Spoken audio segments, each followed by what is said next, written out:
Good morning. Welcome back to Coffee Break.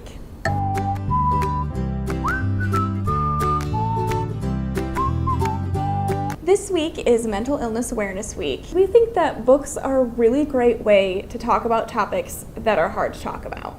Right, and mental illness is an especially important one to talk about. Statistically, 1 in 4 Americans will be diagnosed with a mental illness in any given year, and half of Americans will have a mental illness at some point in their lives. One of the books that we think is really great for opening up discussion about this topic is actually a YA novel that we are coming out with in just a couple weeks. It's called Crazy, and it's by Linda Phillips. The protagonist, Laura, is a typical teenager, except her mother is mentally ill, and no one is talking about it. Laura just kind of gets emotionally cut off from everybody because she's hiding the secret and she doesn't know how to talk about it. Mm-hmm. It's also the 1960s, so even Laura's mother's doctor doesn't really understand what's going on yet. So it's just, there's not even really a word for mental illnesses. I mean, her mother has bipolar disorder, but it wasn't even identified as bipolar disorder until later. You had this negative stigma associated with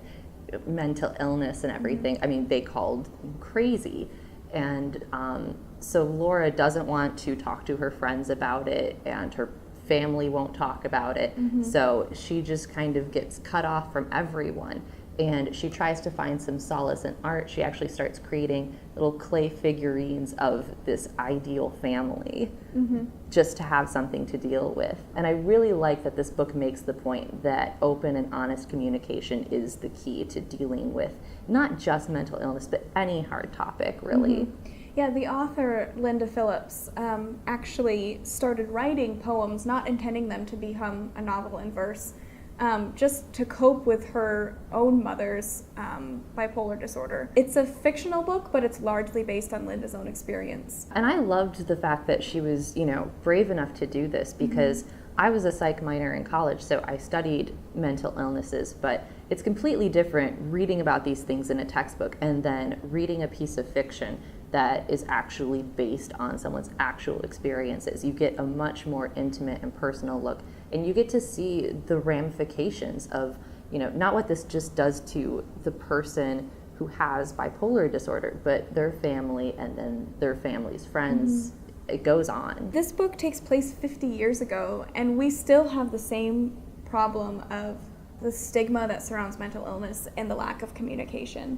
Right. When people say, oh, I'm in therapy, you automatically think, ooh, what's wrong with you? Mm-hmm. Which is a terrible thought, because really, you're just saying, there's something that I want to fix about myself, mm-hmm. and that should never be condemned or looked down upon. Right. Another thing I really appreciate about Linda is that she's done a ton of research on not just bipolar disorder, but all kinds of mental illnesses. Mm-hmm. And she has tons of information available on her website, and she's got reviews of other books that deal with hard topics. So if you're interested in learning more, you can always check that out, mm-hmm. or just do some research on your own. Yeah, look for links down in the description. Mm-hmm. We really encourage you to pick up a book of any level that deals with the topic of mental illness, just to open up the discussion. Maybe you're thinking, or that you're suffering from a mental illness and you need a way to cope and understand better, or need encouragement.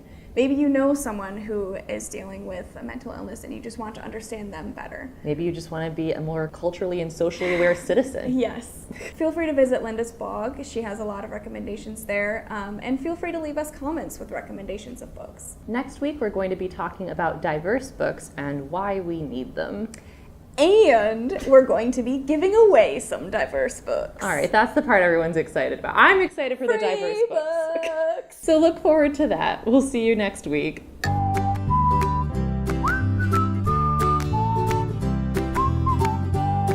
didn't have much of a clink. I'm sorry, it's my mug. My thermos.